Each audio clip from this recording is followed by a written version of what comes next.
Hey guys, once again welcome back to my channel. It's me Laiba और आप देख रहे हैं Laiba health and beauty tips. Friends, अगर आप जल्द से जल्द अपने बाल लंबे करना चाहते हैं तो आज मैं आपको एक पावरफुल कुदरती टोटका बताऊंगी कि इस्तेमाल से इंशाल्लाह बासानी बाल लंबे हो जाएंगे।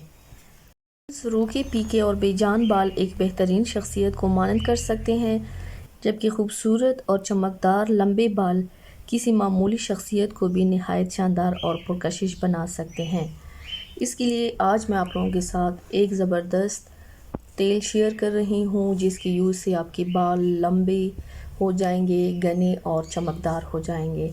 तो चलिए शुरू करते हैं, पर इससे पहले प्लीज़ मेरे चैनल को सब्सक्राइब कर लें और बेल आइकन को दबाएं ताकि डेली की नोटिफिकेशन आप लोगों को आसानी से मिलती रहे। इसके लिए आप लोगों ने एक पैन लेना है। पैन में 1 कप के बराबर आप लोगों ने सरसों का तेल ऐड कर लेना है।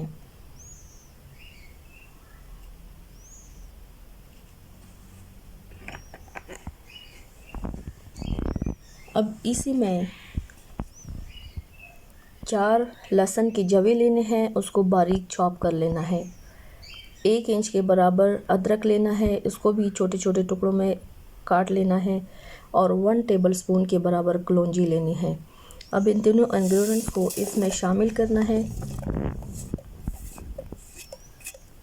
शामिल करने के बाद इसको इतना पकाना है कि ये सारी चीज़ें लहसुन अदरक इसमें जल जाएं। ये आप देख सकते हैं कि इसमें लहसुन और अदरक जल रहे हैं। इसको और भी मज़ीद जलाना है। लहसुन और अदरक दोनों जल गए हैं। अब इसको ठंडा कर लेना है। ठंडा करने के बाद छान के इसको एक बोतल में सेव करना है। जब भी आप लोगों को नहाना है, नहाने से 2 घंटे पहले आपने इस तेल का मसाज करना है। मसाज करने के बाद आप लोगों ने 2 घंटे छोड़ के शैम्पू कर लेना है। 2 दिन के बाद अगर आप लोग ये वाली रेमेडी यूज़ कर ले तो इससे आपके बाल आपकी सोच से भी ज़्यादा लंबे हो जाएंगे इंशाल्लाह। सो फ्रेंड्स, ट्राई ज़रूर कीजिएगा and thank you so much for watching my video. Please like and share my videos with other and subscribe to my channel and see you next time with my new video. अल्लाह हाफिज़।